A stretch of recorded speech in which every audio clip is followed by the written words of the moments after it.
morning, Philippines! Good morning man sa satuya man ng mga anchors o sa satuyang mga parantabay.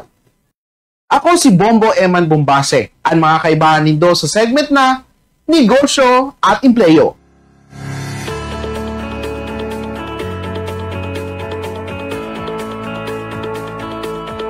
Sa satuyang segment na Negosyo at Empleyo, satuyang pag-urulayan ang mga negosyong napapanahon as in pwedeng makapagtao ng trabaho sa satuyang mga kabombo.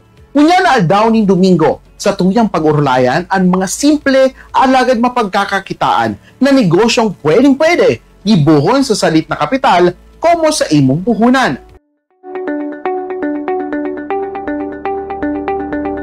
Sa tuyang aramon, ang pork embutido business.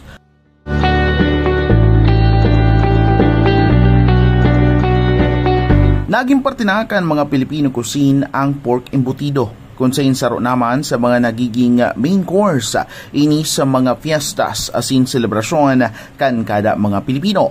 Kadalasan man, panira huli naman sa pagiging masiram kini.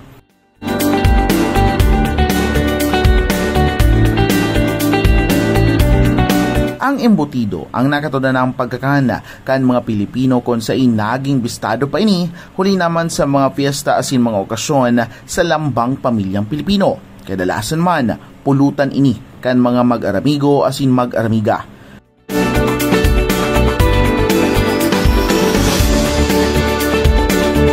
May hiling ini na pinagtitinda sa kanto o gilid man kan tinampo.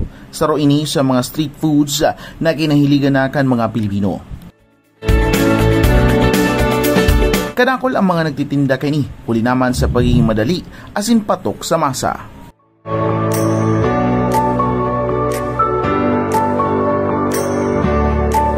Naging paborito na ini kan mga Pilipino, kung sa naging bistado pa ini, sa lado kan mga commuters, mga obrero, asin mga estudyante. Nakatudan man kaya ining bakalon kan mga pauruli na mga obrero para naman pasalubong na pagkakan sa kanya-kanyang pamilya.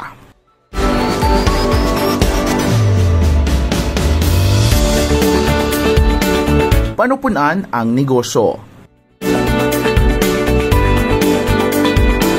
Sa imo munang aramon ang magiging lugar na sa imong pupwestuhan, kay puan mo man na i-check ang financial state kan lugar kung mapatok baya ang sa imong produkto.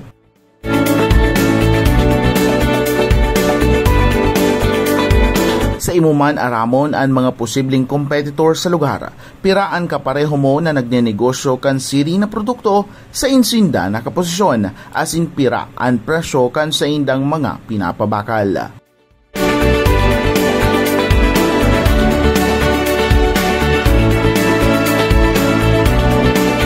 Pangandua, magpili ning lokasyon na tinatawo asin mismong sentro kang komersyo.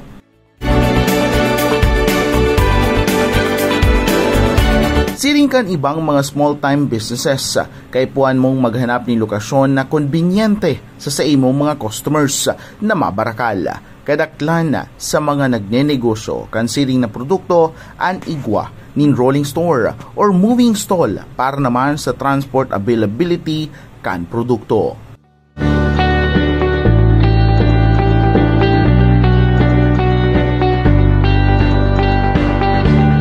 Magayon man ng mga lokasyon ang sentro o poblasyon, eskwelahan, mga subdibisyon, asin mga commercial area na matatao.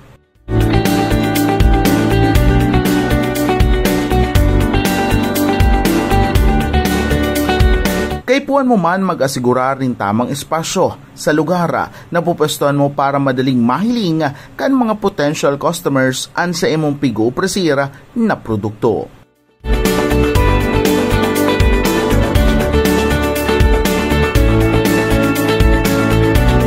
Kay puan mo man ikonsiderar ang safety kan sa imong mga produkto, lalo na ang pagiging mainit pa kan produkto para sa mga parabakal.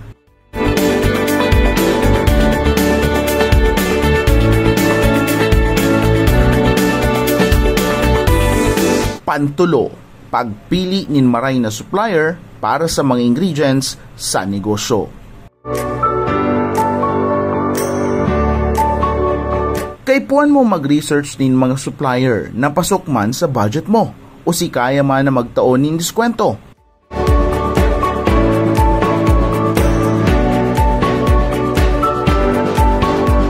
Kaipuan na ang mga mayormenteng ingredients ang dapat fresh as in magayon na klase. Ini ang kadalasan challenging sa mga nagnenegosyo, huli naman sa paghahanap ng tamang supplier na makakataon ng maray na presyo.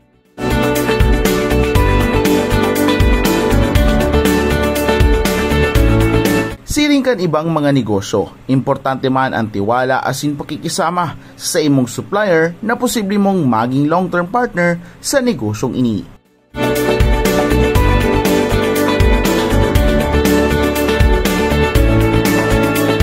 Para sa mga kaipuan ng ingredients para sa pagibo nin pork embutido, uyaan mga minasunod.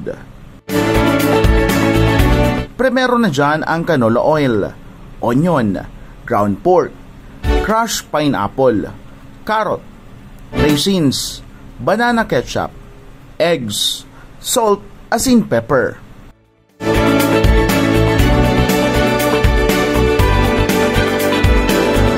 Para naman sa filling na ilalaog sa tahaw kang embutido, uyaan mga ingredients. Hard-boiled eggs, Vienna sausages,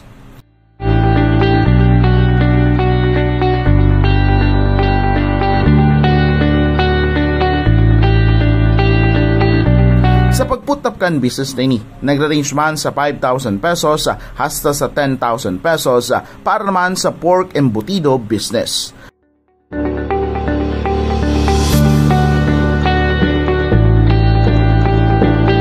Para sa mas epektibong benta, kaipuan mo ang transport availability sa negosyo para makapagpwesto ka sa mga magayon na mga lokasyon na madaling mahiling kan sa imo nga potential customers.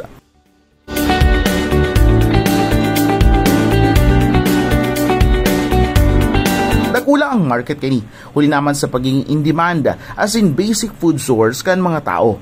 Idugang pa ang pagiging bistado kini sa publiko.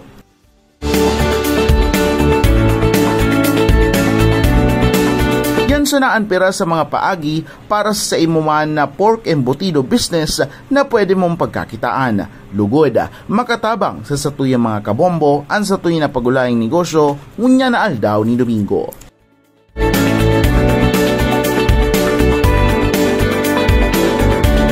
Liwat kitang mag-irbanan sa mga sunod na Domingo sa satuwing segment na Negosyo at Empleyo.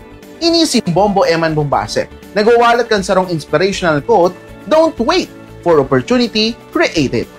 Para sa number 1 and most trusted radio network in the country, Bombo Radio Philippines. Basta Radio, Bombo!